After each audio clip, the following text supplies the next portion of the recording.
안녕하세요. 반갑습니다. 취업 컨설턴트 박우식입니다. 오늘 여러분들과 함께 얘기할 주제는요. 이제 하반기 공채가 얼마 남지 않았습니다. 하반기 공채 준비 잘 하고 계신가요? 하반기 공채 성공적 취업을 위한 취업 준비 전략에 대해서 오늘 제가 좀 말씀을 드리려고 합니다.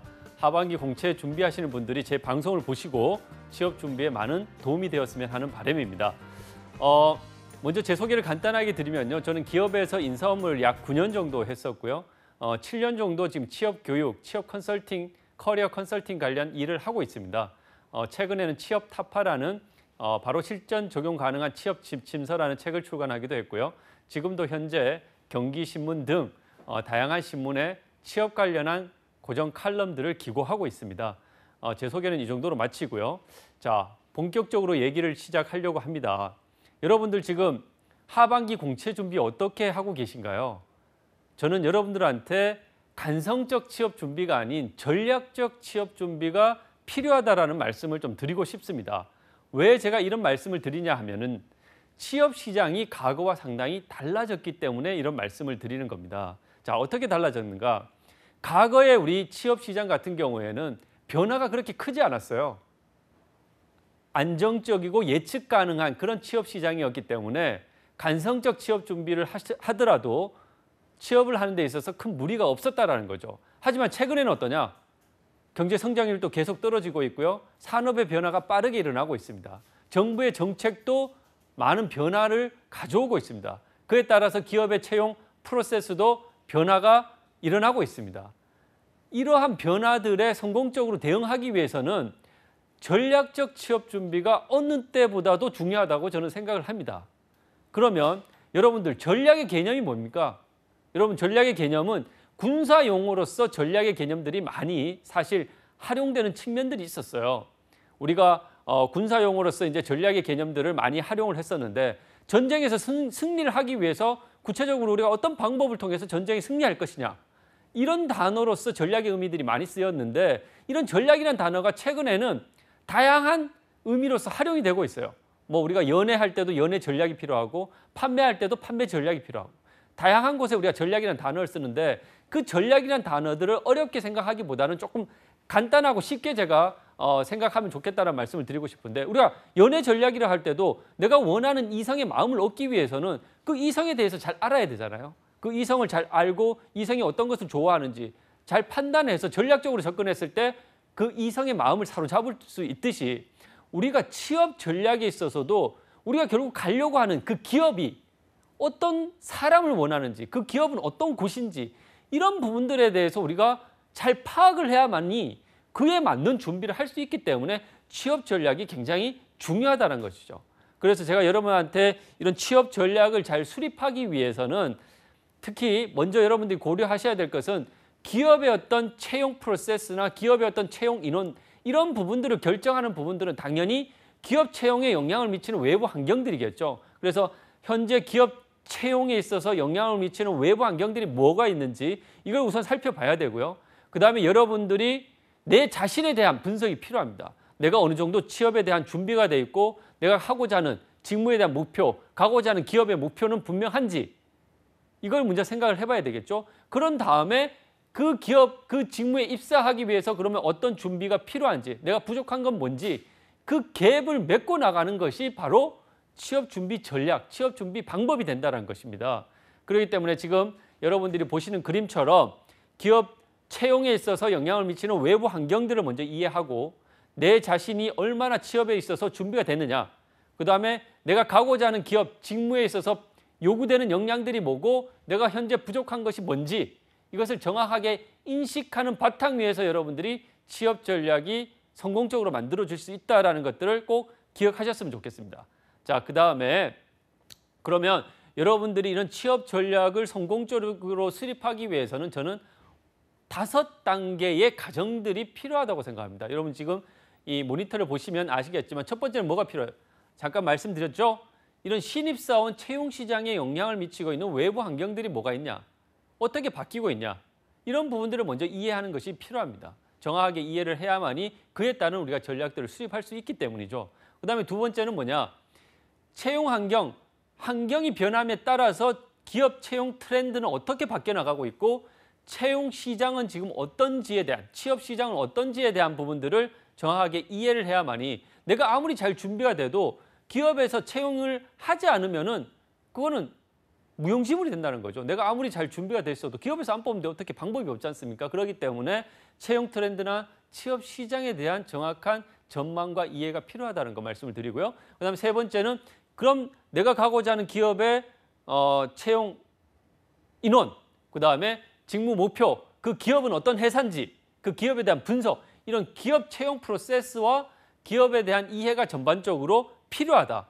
그 바탕 위에서 내 자신의 스펙이나 자기 분석을 통해 가지고 부족한 게 뭔지, 그 갭을 전략적으로 어떻게 메꿔 나갈 것인지, 이런 계획들을 수립하는 과정들이 우리가 취업 전략을 수립하는 일반적 과정이다라고 말씀을 드릴 수 있을 것 같아요. 자, 여러분들도 이 5가지의 어떤 프로세스를 정확하게 기억하시면서 내가 하반기 취업 준비를 지금 어떤 식으로 해나가야 될지를 한번 생각을 해보셨으면 좋겠다라는 말씀을 드리고요. 자, 지금부터 본격적으로 그러면 여러분들이 아셔야 될 내용들에 대해서 하나씩 좀 살펴보도록 하는데, 이런 신입사원 채용 시장에 영향을 미치는 외부 환경들은 구체적으로 어떤 것이 있고 어떤 변화들이 지금 일어나고 있는지에 대해서 좀 간단하게 살펴보도록 하겠습니다. 자, 첫 번째는 어떤 변화가 있습니까? 정부 정책에 있어서 변화가 일어났습니다. 새로운 정부가 등장하면서 가장 내세우고 있는 것이 뭐죠? 능력 중심에 채용하겠다. 그다음에 블라인드 채용. 그래서 블라인드 채용이 요즘 많이 이슈가 되지 않습니까? 그다음에 일자리 문제를 가장 우선시하겠다. 이런 얘기를 많이 하잖아요. 그럼 당연히 뭡니까? 정부의 영향권 아래에 있는 공공기관들은 이런 정부의 큰 틀에서의 방침들에 영향을 받을 수밖에 없습니다. 그러면 공공기관들이 지금 더 블라인드 채용을 도입하겠다라는 얘기를 하고 있고 채용 인원을 하반기에 좀 늘리겠다. 이런 얘기를 하고 있습니다. 그렇기 때문에 이 방송을 보시는 분들도 지금 정부 정책, 일자리 정책, 특히 청년 취업과 관련된 일자리 정책들, 구체적으로 어떤 부분들이 지금 구체적인 정책들이 시행되고 있고 앞으로 실시될 것인지에 대한 부분들을 살펴볼 필요가 있다는 거 말씀을 드리고요. 가장 먼저 여러분들이 기억하셔야 될 것은 어쨌든 이 블라인드 채용들이 계속 이슈가 되고 있다는 부분들 여러분들 꼭 기억하시면 좋겠다라는 걸 말씀을 드립니다. 자, 그다음에 두 번째 여러분들 좀 생각하셔야 될 것은 뭐냐면 이 경제 상황이라는 거죠. 경제 상황. 이 경제 상황이라는 것은 기업 채용과 굉장히 밀접한 관련을 가질 수밖에 없다라는 겁니다.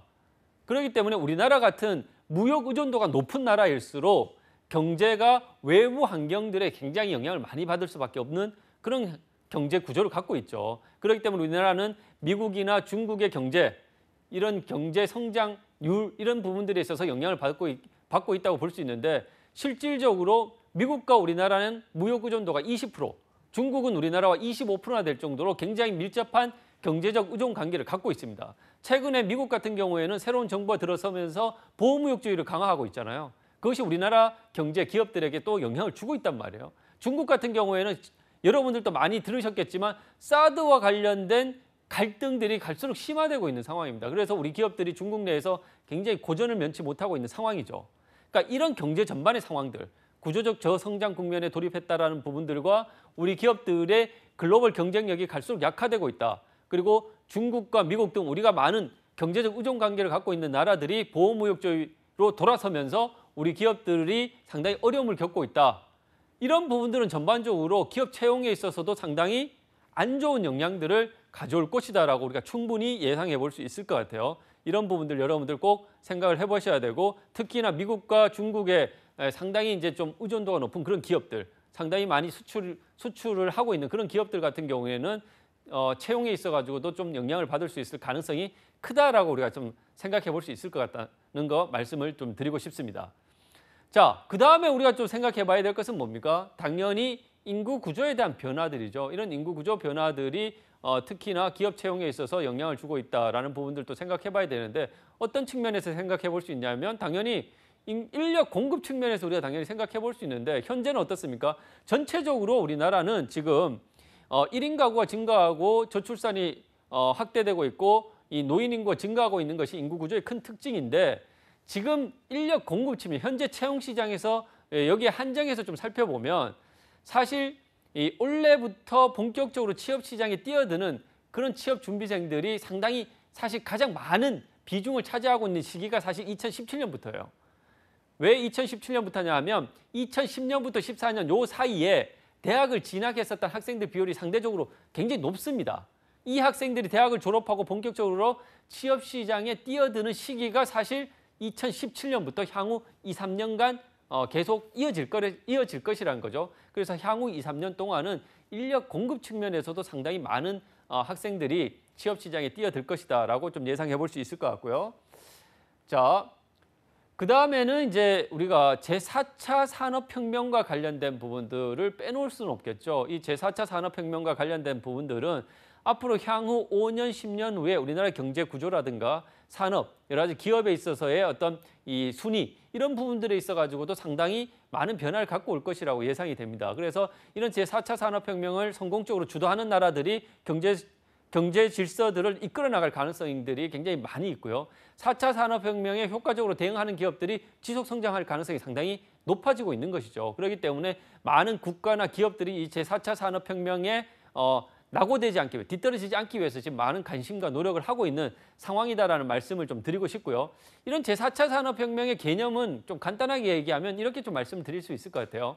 우리가 제3차 산업혁명이 특히 이제 컴퓨터나 인터넷의 등장을 통한 지식정보화 사회로의 진입을 우리가 제4차 산업혁명이라고 얘기를 하는데, 여기에서 한 단계 더 진화된 그런 개념으로 좀 생각하시면 될 것 같아요.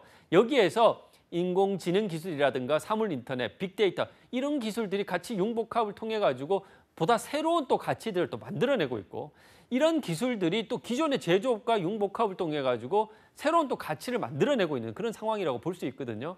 그렇기 때문에 이런 제4차 산업혁명과 관련해서 많은 기업들이 투자를 하고 있고, 이 분야에서 이런 투자가 일어나는 곳에 결국 기업 채용들이 많이 일어날 수가 있고, 이런 4차 산업혁명과 연관된 기업들도 채용 인원이 늘어날 수밖에 없다라는 것이죠. 그렇기 때문에 우리 방송을 보시는 분들도 내가 관심 있는 기업들이 제4차 산업혁명과 관련해서의 투자가 있는지, 투자 규모는 어떤지, 또 투자를 하려고 하는 기업들은 어떤 회사들이 있는지, 어떤 기업들이 유망할지, 미래에는 제4차 산업혁명과 관련해서 어떤 산업 분야가 유망할지, 이런 부분들 좀 살펴보면 여러분들이 지금 하반기 채용에 있어서 채용 규모가 조금 늘어날 수 있는 그런 기업이나 산업 분야를 좀 더 찾아볼 수 있다는 거죠. 그래서 최근에 여러분들도 보셨겠지만 사실 이 4차 산업혁명과 관련해서요, 가장 기술적으로도 많이 활용되고 있는 분야들 중에 하나가, 많이 현실화되고 있는 분야 중에 하나가 지금 금융권이라고 볼 수 있죠. 사실 여러분 카카오뱅크가 최근에 이제 계좌 오픈을 하면서 며칠 사이에 200만 계좌가 가입될 정도로 굉장히 폭발적 인기를 얻었지 않습니까? 그래서 시중은행들도 여기에 상당히 영향을 받고 있는 그런 상황이 전개되고 있다라고 여러분도 뉴스를 통해서 많이 보셨을 텐데요. 이러한 우리 생활과 굉장히 가까운 곳에서 이 제4차 산업혁명과 관련된 기술들이 적용되고 있고 현실화되고 있다는 겁니다. 그러면 시중은행에 있어서의 채용 규모, 이런 부분들이 과연 어떻게 될 것인가, 이런 것들도 우리가 한번 생각해 봐야 될 부분들이고, 아니면 이런 시중은행을 대체할 수 있는 새로운 IT를 기반으로 하는 새로운 은행들이, 새로운 금융회사들이 앞으로 많이 이제 시장에 나올 가능성이 커지고 있다. 그럼 그쪽 분야에서의 어떤 인력 수요가 많이 증가할 가능성도 크다라는 부분들을 우리가 상식적으로 좀 생각해 볼 수 있지 않나라는 생각이 듭니다. 자, 그 다음에 우리가 좀 생각해 봐야 될 것은 이제 아까 인구 구조 변화에서 제가 말씀을 드렸듯이요. 지금 2017년부터 사실 취업 준비생들이 가장 많이 취업 시장에 지금 뛰어드는 그런 시기라고 제가 말씀을 드렸습니다. 현실적으로 그렇고요. 우리나라 4년제 대학 입학자들이 2010년부터 2014년까지 사실 가장 많았다라는 거죠. 그때 입학했었던 학생들이 본격적으로 졸업을 하고 취업 시장에 뛰어드는 시기가 지금 2017년부터라는 거죠. 그렇기 때문에 인력 공급 측면에서도 상당히 경쟁이 치열해지고 있다라고 여러분들한테 말씀을 드릴 수 있을 것 같습니다. 자, 그러면 이렇게 지금 채용 시장에 영향을 미치는, 특히 신입사원 채용 시장에 영향을 미치고 있는 외부 환경들이 뭐가 있는지를 우리가 좀 살펴봤습니다. 그럼 이런 신입사원들 채용 시장에 영향을 미치고 있는 외부 환경들이 실질적으로 기업 채용 트렌드는, 취업 시장에 대한 전망, 이런 부분들에 있어 가지고는 구체적으로 어떤 변화를 가지고 오고 있느냐, 이런 부분들을 우리가 좀 또 생각을 해봐야 되겠죠. 지금부터는 그 부분에 대해서 조금 살펴보도록 하겠습니다. 자, 먼저 여러분들이 좀 생각해봐야 될 것은 제가 표 하나로 좀 간단하게 좀 정리를 해봤어요. 그러면 여러분들이 좀 생각하셔야 될 것은 아까 우리가 신입사원 채용 시장에 영향을 미치고 있는 외부 환경들이 어떤 것들이 있는지에 대해서 제가 정치, 경제, 사회, 기술적인 측면에서 간단하게 좀 살펴봤고요. 그러면 이러한 변화들이 기업 채용 트렌드에는 어떠한 변화들을 갖고 있냐. 첫 번째, 이건 최근 몇 년간 아주 핫 이슈가 되고 있지만은 최근에 기업들이 두드러지게 선호하는 인재가 어떤 인재냐면 직무에 있어서 상당히 전문성이 있는, 직무에 있어서 상당히 준비된 인재를 선호한다는 거예요. 그럼 여기에 여러분들이 발맞춰서 대응하기 위해서는 어떻게 해야 되겠습니까? 내가 가고자 하는 직무에 대한 목표를 분명히 세워야 되겠죠. 내가 어떤 직무를 해야 될지 아직 거기에 대한 목표도 분명치 않은 사람들 같은 경우에는 상당히 취업에 있어서 경쟁력이 떨어진다고 볼 수밖에 없습니다. 그래서 취업에 대한, 직무에 대한 목표, 그다음에 그 직무가 요구하는 역량, 그다음에 그 직무가 구체적으로 하는 직무 내용, 이런 부분들을 정확하고 구체적으로 이해를 했을 때 기업에서 원하는 이런 직무 전문성을 갖춘 인재로서 여러분들이 평가받을 수 있다는 겁니다. 방금 얘기했던 이 세 가지를 여러분들이 꼭 기억을 했으면 좋겠다는 거 말씀을 드리고요. 두 번째는 아까 전에 새로운 정부가 등장하면서 가장 강조하고 있는 것들이 뭐냐? 능력 중심의 사회를 만들겠다. 스펙으로 인한 불필요한 차별들을 없애겠다. 이런 부분들을 계속 강조하고 있잖아요. 그렇기 때문에 이 블라인드 채용을 확대하겠다라고 얘기를 계속 하고 있습니다. 그래서 많은 공공기관들이 블라인드 채용들을 도입하고 있고 실제로 시행을 하고 있습니다. 그렇기 때문에 우리나라 공공기관이 331개가 있습니다. 약 331개가 있는데 전면적으로 블라인드 채용을 도입한다라고 지금 2017년 하반기에 전면적으로 모든 공공기관이 다 도입한다라고 말씀을 드릴 수는 없겠지만 많은 공공기관들이 블라인드 채용들을 도입하고 있는 추세다. 그렇기 때문에 거기에 좀 발맞춰 나갈 필요가 있고 정부 정책이 어쨌든 그런 방향으로 가고 있기 때문에 대기업, 사기업들도 그런 부분들에 있어서 일정 부분 정부 정책에 호응을 할 수밖에 없는 상황이라는 거죠. 그래서 그런 부분들에 있어서 따라갈 수밖에 없다. 그러면 여기에 대한 대비들이 필요하다는 거죠. 그럼 여러분들이 이런 부분들에 잘 대비하기 위해서 기업에서는 그러면 어떤 부분들을 좀 더 채용 전형에서 강조할 것이냐. 당연히 자소서나 인적성, 면접 이 세 가지에 대한 비중들이 갈수록 더 높아져. 어쨌든 그것이 가장 중요하긴 한데 이 세 가지에 대한 역할들, 비중들이 갈수록 더 중요시돼 나갈 수밖에 없다라는 것들. 과거의 단순한 스펙이 아니라 자소서나 인적성, 면접 이 전형들에 대한 중요성들이 더 높아질 수밖에 없다라는 부분들을 좀 생각을 하셔야 되고요. 그 다음에는 채용 전형에 있어 다양화라는 것은 뭐냐면 이제 대기업, 일부 대기업에서 이 스펙 전형, 스펙 초월 전형, 스펙 초월 채용 전형들을 많이 도입하고 있습니다. 그래서 여러분들이 상대적으로 내가 스펙이 부족하다고 하시는 분들은 이런 스펙 초월 채용 전형에 도전해보는 것도 하나의 방법이라는 거죠. 이것도 제가 봤을 때는 하반기 대기업 채용에 있어서 상당히 많은 포션, 비중을 차지할 것이라고 예상을 하기 때문에 여기에 또 관심을 갖는 것도 저는 필요하다고 생각을 하고요. 거기에서 여러분들이 통과됐을 때는 인적성과 면접 과정만 거치면 되기 때문에 훨씬 더 수월할 수 있는 그런 과정을 거친다고 말씀을 드릴 수 있을 것 같습니다.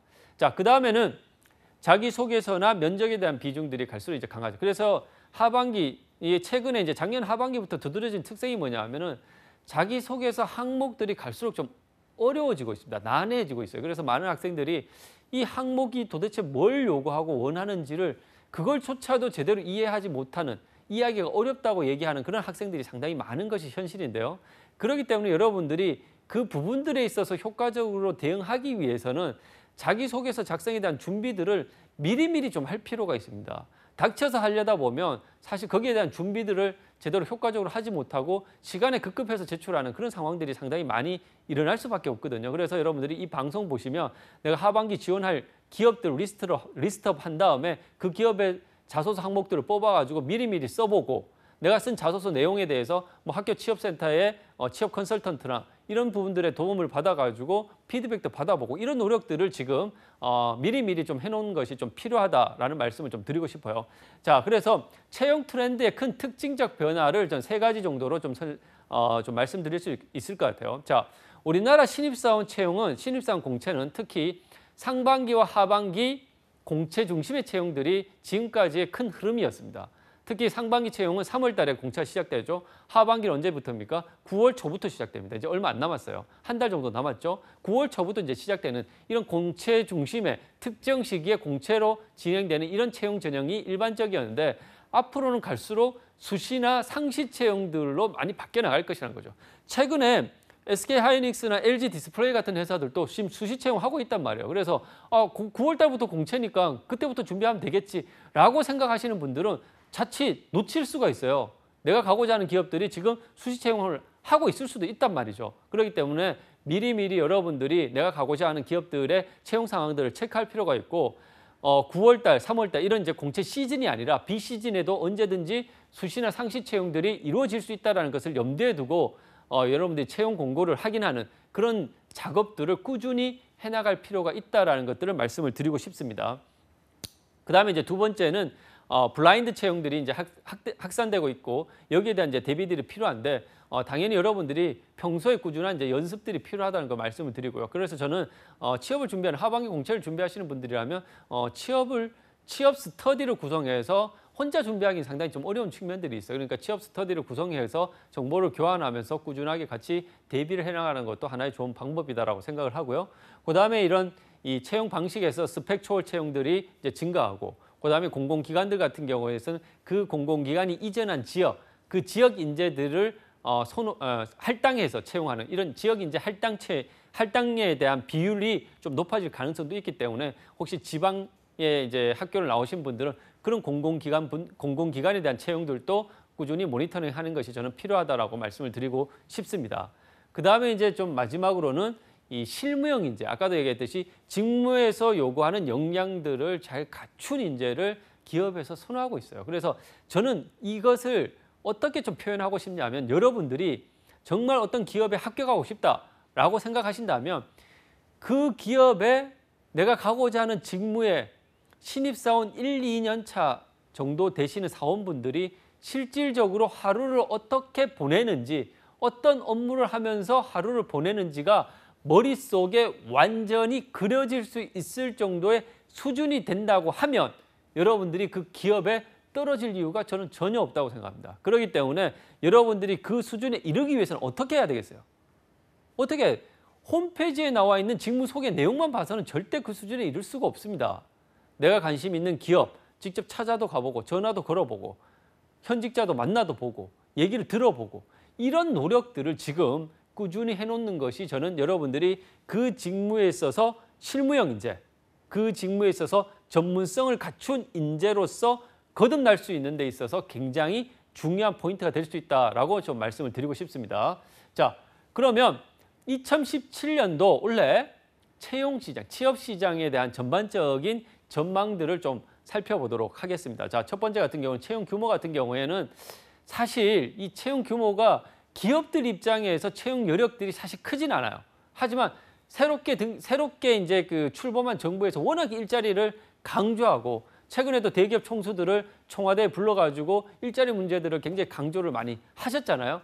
그런 부분들이 어쨌든 기업들도 영향을 받을 수밖에 없어요. 그렇기 때문에 자체적인 채용 여력이 크지 않더라도 어쨌든 정부의 눈밖에 나지 않기 위해서 어쨌든 현재, 과거, 상반기나 하반기, 작년 하반기 수준으로 채용 규모들을 유지하거나 소폭 증가할 가능성이 있다라는 것들 좀 생각을 해보셔야 될 필요들이 있고요. 그 다음에 공기업들 같은 경우에는 실질적으로 정부의 영향권 아래에 있기 때문에 공공기관들의 채용 규모는 실질적으로 좀 소폭 증가할 가능성이 많습니다. 아까 전에 말씀드렸듯이 우리나라 공공기관이 약 331개가 됩니다. 그러니까 많은 취준생들이 우리나라 공공기관이 도대체 얼마나 많은지, 어떤 공공기관이 있는지 자체도 잘 모르시는 분들도 많이 계시는데요. 알리오라는 사이트에 가시면 공공기관 현황에 대해서 잘 파악할 수가 있습니다. 그러니까 좀 보시면서 평소에 내가 관심 가졌던 공공기관뿐만 아니라 잘 몰랐던 공공기관에 대한 정보들도 미리 좀 숙지하셔가지고 공공기관에 대한 대비들을 미리 하시는 것도 취업 성공의 기회를 잡을 수 있는 좋은 방법 중에 하나라고 말씀을 드리고 싶고요. 어쨌든 우리나라의 전반적인 취업 상황들, 주력 기업들이 어려움을 겪고 있기 때문에 채용 상황들이 과거처럼 굉장히 호전될 수 있다라고 말씀드리기는 어렵지만 이번 상반기에 비해서는 다소 개선될 가능성들이 많다라는 부분들 좀 참고하시면 좋을 것 같고요. 특히나 이제 은행권 같은 경우에는 이제 상반기에 거의 채용이 이루어지지 않았거든요. 하지만 하반기 같은 경우에는 많은 시중은행들이 사실 실질적으로 좀 채용을 하겠다, 채용 인원을 좀 소폭 늘리겠다, 아니면 전년 수준으로 유지하겠다 이런 발표들 좀 하고 있어요. 어쨌든 새로운 정부 등장에 조금 발을 맞추기 위해서 그런 이제 좀 액션들을 취하고 있기 때문에 특히 이제 은행을 채용 준비를 하시는 분들은 이번 하반기가 정말 저는 마지막 기회가 될 수도 있다고 생각합니다. 그렇기 때문에 정말 전략적으로 잘 준비하시는 게 좀 필요하다는 말씀을 드리고요. 인재상에 있어가지고도 변화가 불가피하다는 거죠. 갈수록 이제 기업의 채용 환경들, 기업의 어떤 경영 환경들이 갈수록 녹록치 않게 바뀌고 있어요. 그렇기 때문에 기업 입장에서는 과거처럼 여유 있게 여유를 부릴 수 있는 상황이 아니라는 거죠. 여유 있게 뭐 사람들 뽑아갖고 교육시켜갖고 얘가 성과를 낼 때까지 기다려주고 이럴 여유가 없습니다. 그렇기 때문에 기업은 성과, 실무, 창의적 인재 이러한 인재들을 선호하는 경향들이 뚜렷하게 나타나고 있다는 겁니다. 그렇기 때문에 여러분들이 어쨌든 인재상이라는 건 뭡니까? 그 기업에서 원하는 사람이 이런 모습이라는 거죠. 그 기업에서 원하는 사람의 모습. 그럼 거기에 여러분들이 가고 싶다라면 그 기업에 원하는 사람의 모습이다라는 것을 내가 그 기업에 원하는 사람이다라는 것을 여러분들이 스스로가 입증을 할 수 있어야 된다는 거죠. 그래서 최근에 기업에서 선호하는 인재상들이 이러한 세 가지 인재상들이 선호되는 비율들이 높아지고 있다는 것들 여러분 좀 참고하실 필요가 있고요. 아까 전에 좀 말씀했던 그 부분들과 약간 겹치지만 공채가 상반기, 하반기 이런 이제 공채 중심에서 수시나 상시 채용 형태로 많이 바뀌어 나가고 있고 모집 방법에 있어서도 다양화가 좀 이루어지고 있다라는 부분들 여러분들 좀 생각하셔야 되고요. 그다음에 선발 도구에 있어서는 어쨌든 기본적으로 이런 자소서나 인적서, 면접 이 큰 틀에서 이런 전형 방법들이 크게 바뀌진 않더라도 여기에서 이제 좀 비중이 높아지는 것은 어쨌든 인적성을 도입하는 기업들의 비중들이 조금씩 늘어나고 있는 추세예요. 그렇기 때문에 여기에 대한 부분들 여러분들이 꼭 기억을 하셔야 되고 과거보다 훨씬 더 자소서의 난이도가 높아졌다는 거. 그 자기소개서를 실제로 굉장히 서류 검토에 있어서 중요시하는 기업들의 비중들이 높아지고 있다는 것도 여러분 기억하셔야 됩니다. 그래서 어떤 친구들 같은 경우에는 자소서 기업에서 보지도 않지 않나요? 읽지도 않지 않나요? 이런 얘기를 하시는데 그렇지 않다는 겁니다. 그런 거 여러분들 좀 생각하셔야 되고 그다음에 면접도 과거처럼 단순히 인성 중심의 면접이 아니라 요즘에는 면접의 방법들도 굉장히 다양해지고 있습니다. 그래서 여러분들이 요즘은 이제 많은 기업들이 PT 면접, 역량 면접, 토론 면접, 롤플레잉, 세일즈 면접 다양한 유형의 면접 방법들을 도입하고 있고 어떤 회사들은 특히 은행권 같은 경우에는 1박 2일 합숙 면접을 하는 경우도 있습니다. 그래서 그만큼 면접을 통해서 우리 회사에 적합한 인재를 뽑겠다라는 기업의 의지들이 갈수록 이제 높아지고 있는 상황이라는 걸 여러분들이 좀 잘 기억을 하셔야 돼요. 그래서 이런 부분들에 여러분들이 잘 대응하기 위해서는 평소에 지금부터라도 여러분들이 면접에 대한 어느 정도의 준비나 대비가 좀 필요합니다. 사실 닥쳐서 준비하려고 하면 사실 조금 늦은 감이 있다는 거 여러분들이 좀 기억하셔야 되고 아까 좀 말씀드렸듯이 하반기 공채를 준비하시는 분들이라면 지금 취업 스터디를 구성해서 같이 취업을 준비하시는 분들과 이런 부분들에 대한 대비들을 조금씩 같이 해나간다 그러면 저는 굉장히 도움이 많이 되리라고 생각합니다. 그래서 어쨌든 이번 하반기도 이공계 전공자분들의 강세 현상이 계속적으로 지속될 것이라고 저는 생각을 합니다. 그래서 이런 부분들이 당장 뭐 쉽게 바뀌어지리라고 보여지지는 않지만 어쨌든 인문계, 상경계를 전공하신 분들도 이런 기본적인 IT나 기술적 트렌드의 변화 이런 데에 대한 기본적 소양을 갖추는 것이 어쨌든 취업을 하는 데 있어서 유리한 측면들이 있다는 것 좀 기억을 하실 필요가 있고요. 그다음에 어쨌든 제4차 산업혁명이 많은 기업에 있어서도 이 일하는 방식이나 사업, 비즈니스의 변화들을 초래하고 있기 때문에 제4차 산업혁명과 관련된 기술들이 실제로 내가 가고자 하는 기업에는 어떤 영향을 주고 있고 내가 하고자 하는 직무에서는 어떤 변화와 직무에 있어서 효율성을 더 높이기 위해서는 어떤 변화들이 필요하고 어떤 대응들이 필요한지 이런 부분들에 대해서 여러분들이 반드시 생각을 할 필요가 있다는 겁니다. 이런 대비를 하셨을 때 여러분들이 나중에 좀 더 차별화되고 경쟁의 우위에 설 수 있다는 것 반드시 좀 생각을 했으면 좋겠고요. 자, 그 다음에 여러분들 이제 기업에 대한 이해가 당연히 필요하겠죠. 기업에 대한 이제 기업에 대해서 내가 가고자 하는 기업에 대한 이해들이 좀 필요한데 이 기업에 대한 이해가 부족한 상태에서 우리가 이제 취업을 한다라는 것은 우리가 비유로 하면 껌껌한 그냥 동굴 속에 들어가서 아무것도 보이지 않는 동굴 속에서 내가 잃어버린 그런 지갑을 찾는 꼴하고 비슷하다고 보는 거예요. 어떻게 찾습니까? 방법이 없죠. 그렇기 때문에 우리가 이런 취업을 하기 위해서는 내가 취업을 하고자 하는 기업, 이 기업들을 우리가 잘 이해하고 분석하고 최근에 기업들이 어떤 변화들이 있는지, 인사, 선발, 채용에 있어서 어떤 변화들이 있는지에 대한 부분들, 어떤 이슈가 있는지에 대한 부분들을 여러분들이 잘 아실 필요가 있다는 걸 말씀을 드리고요. 먼저 하나씩 좀 살펴보도록 하겠습니다. 자, 기업의 인사에 있어서, HR, 인사에 있어서는 어떤 트렌드, 변화들이 있냐. 자, 이제 비교를 쫙 했는데요. 전통적 인사 관리에서는 저도 이제 기업에 처음 들어갔을 때 인사 업무를 하면서 그 당시에서만 인사 관리 업무라는 게 뭐 직원들 급여, 근태 관리 이런 것들이 상당히 비중을 많이 차지했습니다. 이제 행정적 업무라고 하죠.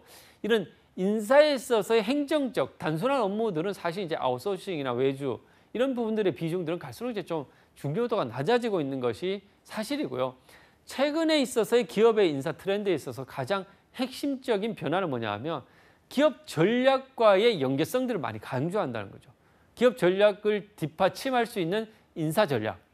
이것을 수립하는 데 있어서 인사의 역할, 이런 것이 많이 강조되다 보니까 여러분들이 이런 부분들을 잘 이해하시는 것이 필요한데 이것은 무슨 얘기냐 하면 어쨌든 기업 전략과 인사 전략이 맞물려 가기 때문에 기업 전략에 따라서 그 기업의 채용 전략도 달라질 수밖에 없다라는 겁니다. 그럼 내가 가고자 하는, 예를 들어서 내가 뭐 CJ를 가고 싶어, 미래셋을 가고 싶어. 그럼 그 기업이 어떤 전략을 지금 추구하고 있는지, 어떤 전략을 원래 사업 전략을 어떤 가지고 있는지 이런 부분들을 여러분이 정확하게 아셔야만 그 기업에서 그러면 어떤 사람을 원하는지를 여러분들이 좀 잘 이해할 수 있다는 거죠. 그럼 기업 전략을 잘 이해했을 때 여러분들이 거기에 발맞춰서 내 자신을 좀 어필할 수 있다는 겁니다. 근데 많은 학생들이 이런 기업 전략에 대한 이해가 부족한 상태에서 나를 얘기하려다 보니까 좀 붕 뜬 얘기를 하는 경우가 상당히 많이 있다는 거예요.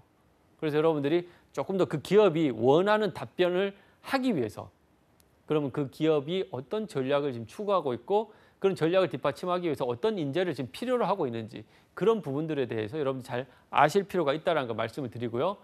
그다음에 그 기업에서 최근에는 아까도 제가 말씀드렸지만 스펙보다는 역량에 대한 비중들이 갈수록 높아지고 있어요. 그러면 최근에 자기소개서 보면 당신이 우리 회사 입사를 하기 위해서 어떤 준비를 했습니까?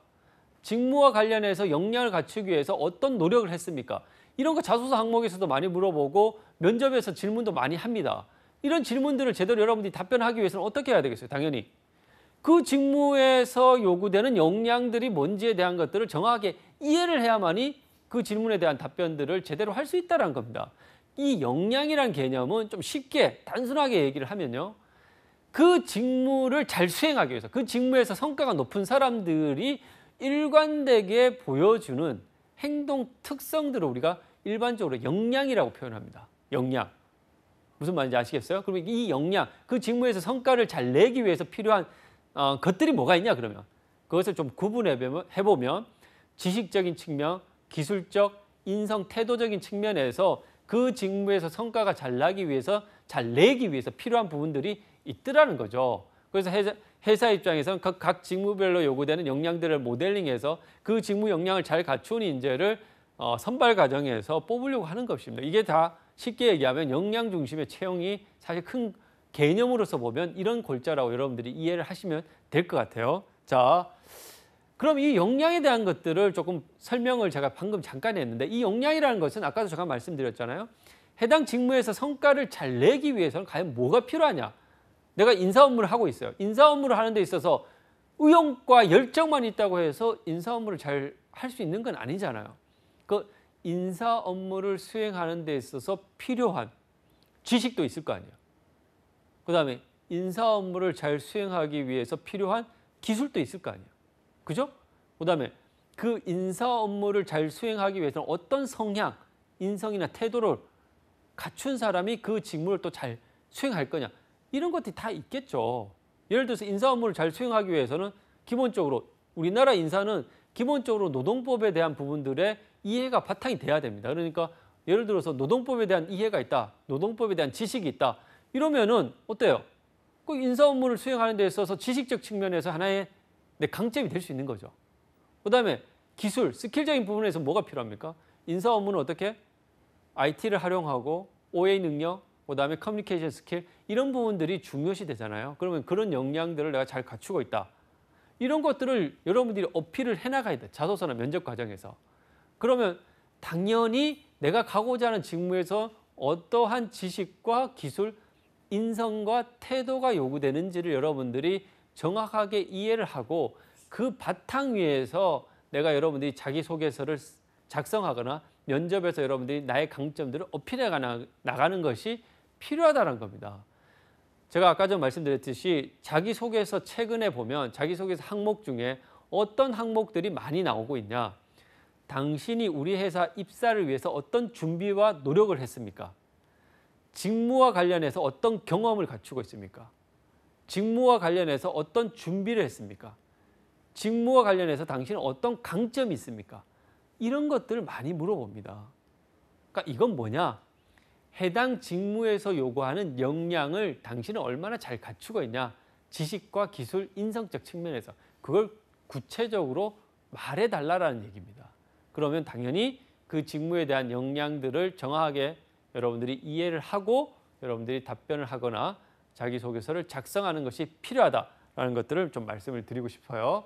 자, 그 다음에는 공공기관은 이제 우리가 NCS 전형이 일반적으로 많이 도입이 되고 있어요. 이제 2017년 하반기에 많은 공공기관들이 이제 채용을 하고 있는데 많은 채용하는 공공기관들이 이제 NCS 기반의 채용을 하고 있단 말이에요. 그러면 이런 NCS가 뭐냐? 이것도 여러분들이 상식적으로 좀 알고 계셔야 되겠죠. 이 NCS라는 것은 National Competency Standard, 그러니까 말 그대로 얘기하면 국가가 산업 현장에서 요구되는 직무 역량들을 표준화시킨 거예요.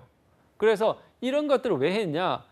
묻지마식 스펙 쌓기가 너무나 사회적 비용들이 많이 드니까 이런 어떤 여러 가지 불합리한 것들을 우리가 좀 극복하고 좀 더 우리가 이 능력 중심의 어떤 그런 채용들을 만들어 보자라는 취지에서 이런 NCS를 도입했고 지금 많은 공공기관에서 이런 NCS 기반의 채용들을 하고 있어요. 그러면 이런 NCS는 크게 보면 두 가지로 나눠져요. 직업 기초 능력과 직무 수행 능력. 이렇게 두 가지로 나눠진다는 거예요. 이 직업 기초 능력이라는 것은 여러분들한테 제가 간단하게 좀 설명을 드리면 10가지로 크게 분류가 됩니다. 직업 기초 능력은. 특히 이제 공공기관 취업을 준비하시는 분들 같은 경우에는 자기소개서에도 이런 직업 기초 능력에서 요구하는 의사소통력 수리, 문제 해결, 자기개발 능력, 그다음에 자원관리, 대인관계, 정보 능력, 기술 능력, 조직이해 능력, 직업 능력 이런 10가지 이 직업 기초 능력과 관련해서 그 지원자가 얼마나 잘 갖추고 있느냐를 자기소개서 항목을 통해서 많이 물어봅니다. 그럼 여러분들이 자기소개서를 효과적으로 작성하기 위해서는 어떻게 해야 되겠어요? 당연히 이 직업 기초 능력 10가지의 개념을 정확하게 이해하는 것이 굉장히 중요하다는 겁니다. 그 개념을 제대로 이해하지 못하면 여러분들이 효과적으로 그 항목들을 작성할 수가 없다는 거예요. 예를 들어서 뭐 갈등을 지금까지 살아오면서 갈등을 해결했던 경험들에 대해서 한번 설명해봐요. 이건 뭐 여러분들이 이런 항목들 많이 물어볼 수 있죠. 그러면 이런 항목들을 답변할 때 당연히 그 항목에서 요구하는 직업 기초 능력들이 뭐고 그것들에 대한 개념들을 정확하게 이해하는 바탕 위에서 여러분들이 작성을 해나갈 필요가 있다는 것을 말씀드리고 싶습니다. 그 다음에 여러분들이 중요한 내용입니다. 이 내용들은 여러분들이 좀 반드시 좀 기억을 하셔야 되는데 기업에서의 선발이나 모집에 대한 부분들을 여러분들이 잘 아셔야 돼요.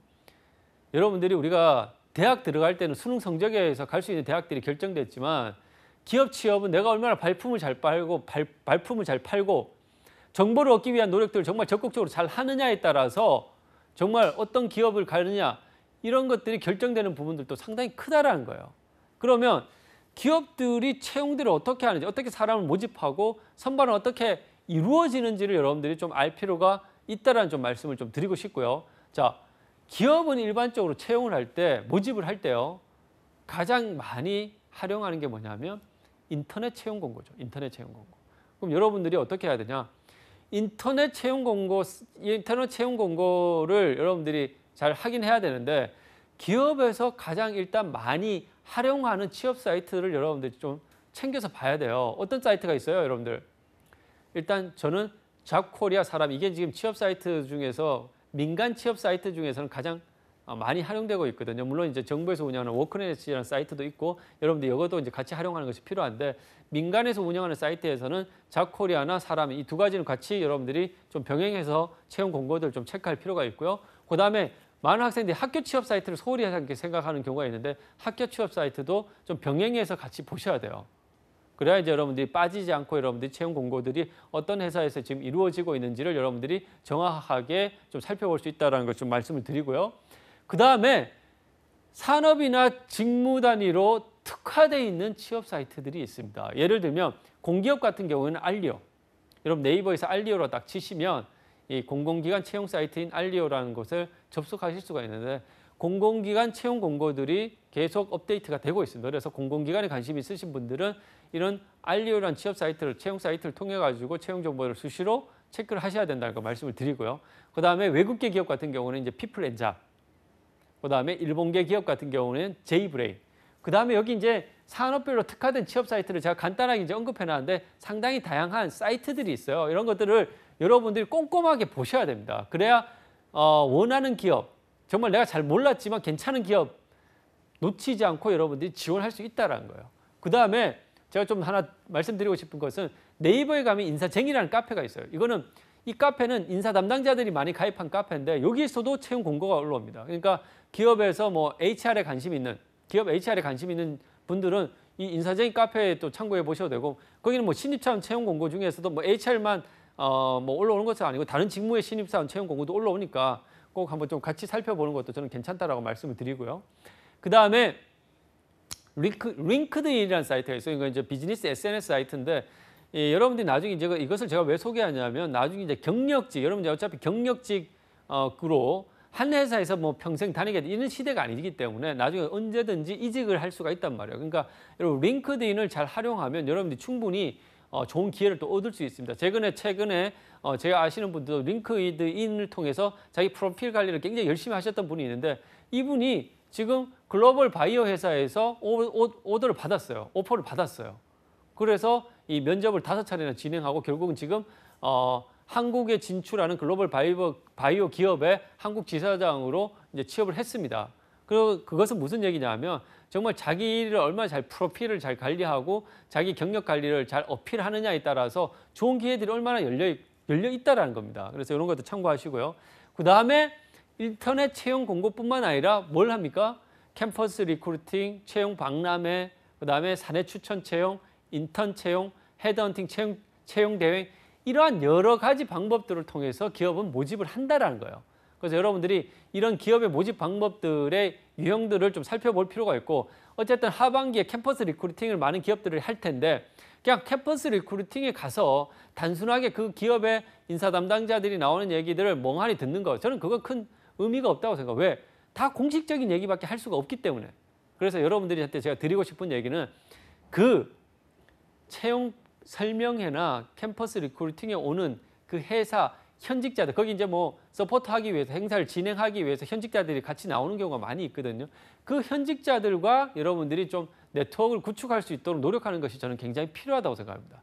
그 사람들을 통해서 여러분들의 원하는 정보를 얻을 수 있을 가능성이 훨씬 더 크다라는 것이죠.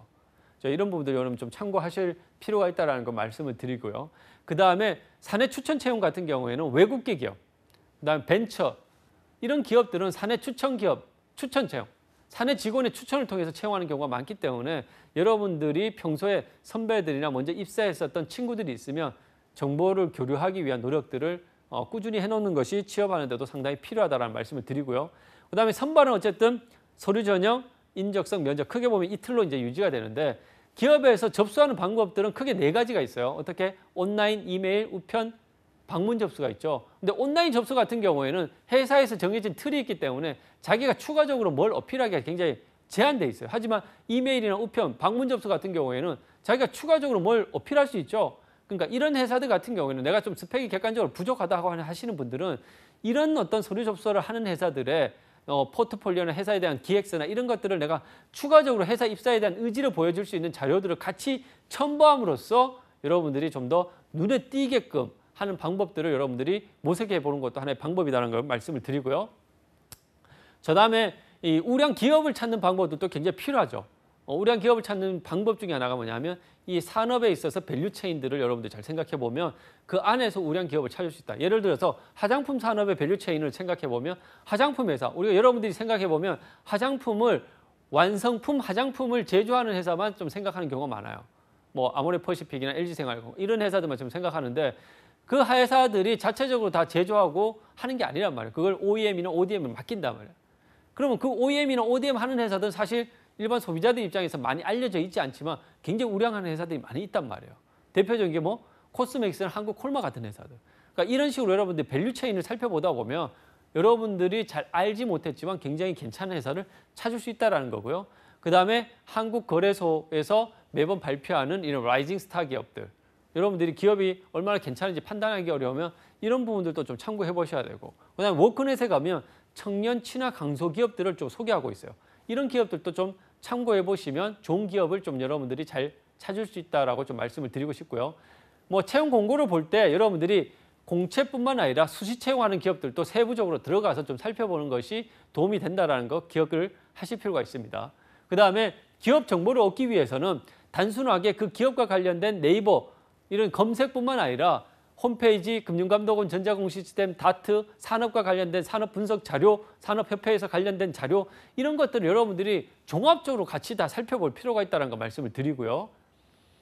그다음에 이 크레딧잡이라는 사이트를 통해서 중소기업 같은 경우에 어떤 재무 정보라든가 이런 것을 얻기가 어려운 경우가 있는데 뭐 이런 사이트를 활용하는 것도 하나의 방법입니다.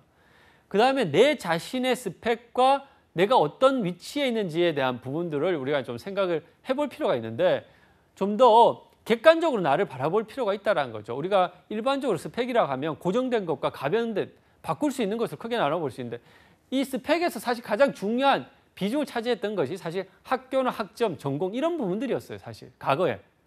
근데 이걸 이제 없애고자 요즘 이제 많은 노력을 하는 것이죠. 하지만 아직까지도 많은 영향을 차지하고 있다라는 것들이 현실적인 상황이라는 것이고요.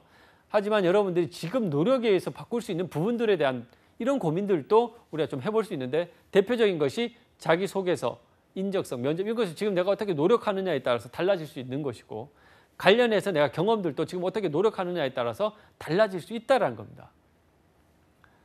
자, 그러면 지금부터는 구체적으로 그러면 어떤 식으로 내가 하반기를 준비할지에 대해서 좀 살펴보는 시간을 갖도록 하겠습니다. 자, 여러분들이 하반기 취업을 잘 하기 위해서는 지금 방금 제가 설명드렸던 내용들 이런 것을 상기해 보면서 내가 그러면 가고자 하는 기업 직무에 있어서 현재 내 위치 이것을 비교해 봤을 때 내가 부족한 것이 뭐냐 이걸 여러분들이 정확하게 파악할 수 있어야 된다는 거. 그 부족한 부분들을 내가 이 공채 시즌 시작되기 전까지 어떻게 전략적으로 준비를 해나갈 것이냐 이런 부분들에 대해서 여러분들이 생각을 반드시 이제 하실 필요가 있다는 것을 말씀을 드리고요.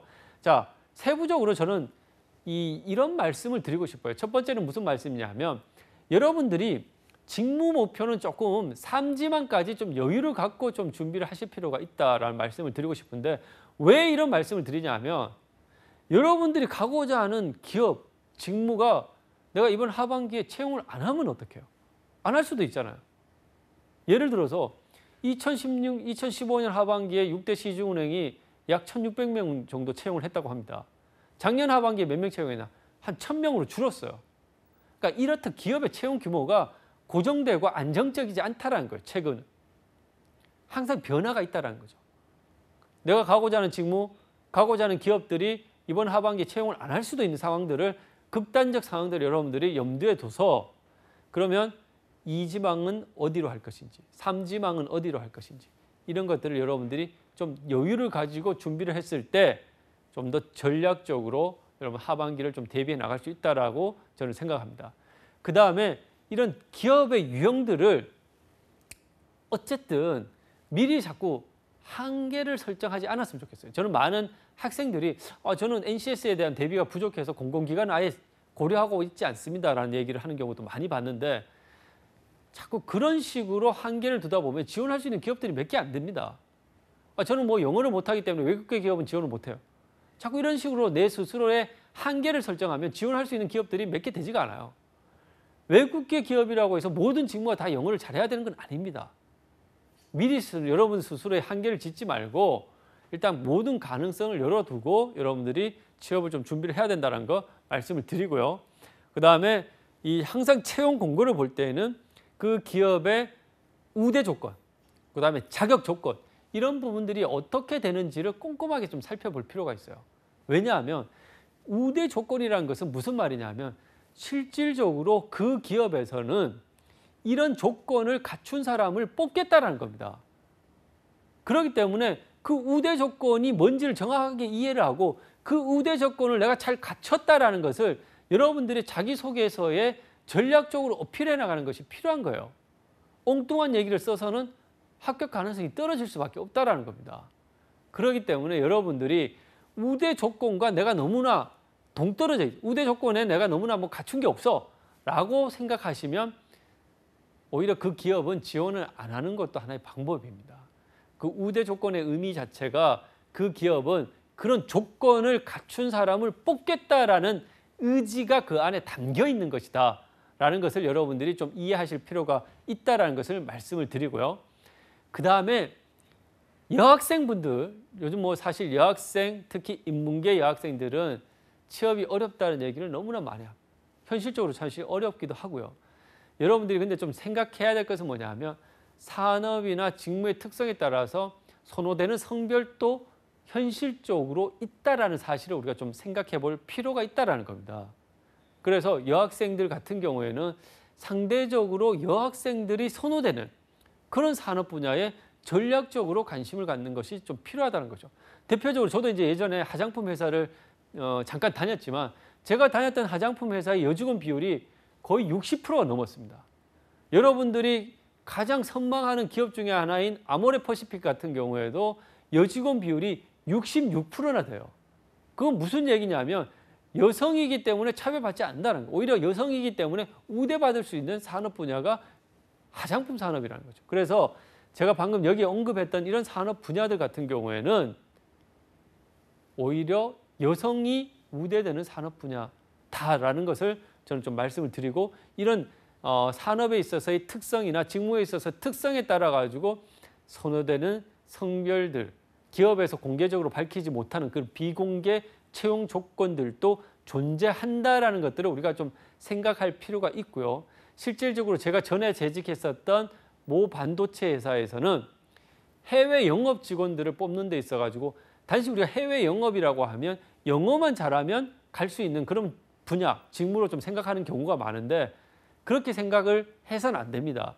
왜냐하면 그 해외 영업에서는 그 직무와 관련해서 그 제품과 관련된 전공자들이 일단 기본적으로 선호가 돼요. 그 다음에 뭐 영어가 가능해야 되는 것이죠. 영어만 가능하다고 해서 절대 되지가 않습니다. 관련 전공, 그 다음에 영어 이것이 같이 됐을 때 그 직무에서 선택을 받았다는 것이죠. 그러니까 이런 부분들의 특성들을 여러분들이 좀 잘 이해할 필요가 있다는 걸 말씀을 드리고요. 그 다음에 자기소개서는 이 방송을 들으시는 많은 하반기를 준비하신 취준생분들은 지금부터 미리미리 좀 준비하시라고 제가 좀 말씀을 드리고 싶습니다. 상반기에 여러분들이 작성했었던 자기소개가 있으면 다시 한번 보시고 상반기에 자기소개서 항목이 하반기에 크게 바뀌지 않습니다. 그렇기 때문에 상반기 기준으로 일단은 좀 작성을 해보시고 작성한 것은 반드시 현직자분이나 학교 취업지원센터의 취업상담사나 취업 컨설턴트를 통해서 반드시 한번 피드백을 저는 받아보기를 좀 추천을 드리고 싶습니다. 그 다음에 이 마이스토리, 내가 어떤 경험을 했는지 이런 부분들을 여러분들이 한번 차근히 정리를 해보시면 이것은 자기소개서 작성뿐만 아니라 면접에 있어서도 가장 효과적인 대비가 될 수 있다라는 말씀을 드리고요. 그래서 저는 여러분들한테 2012년 하반기 취업 전략에 대해서 정리하면서 이런 말씀을 드리고 싶어요.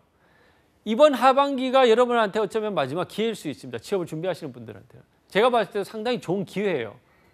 그렇기 때문에 이 기회를 놓치지 않을 것을 저는 여러분들한테 간곡하게 부탁을 드립니다. 내년 상반기 취업시장 제가 봤을 때는 더 어려워질, 새 정부도 이제 어느 정도 시간이 지나면 정부의 영향권들이 갈수록 줄어들 가능성이 많단 말이에요. 그렇기 때문에 여러분들 이번 하반기에 반드시 노동시장에 내가 진입을 해서 경력을 쌓아서 내가 정말 마음에 안 들면 경력을 쌓아서 이직을 하겠다. 아니면 경력을 가지고 신입으로 다시 지원하겠다. 이런 생각을 여러분들이 좀 유연하게 하는 것들도 저는 필요하다. 전략적으로. 이런 것들을 좀 기억을 했으면 좋겠습니다. 오늘 제 강의가 여러분들 하반기 취업 준비에 작은 도움이 되었으면 하는 바람입니다. 감사합니다.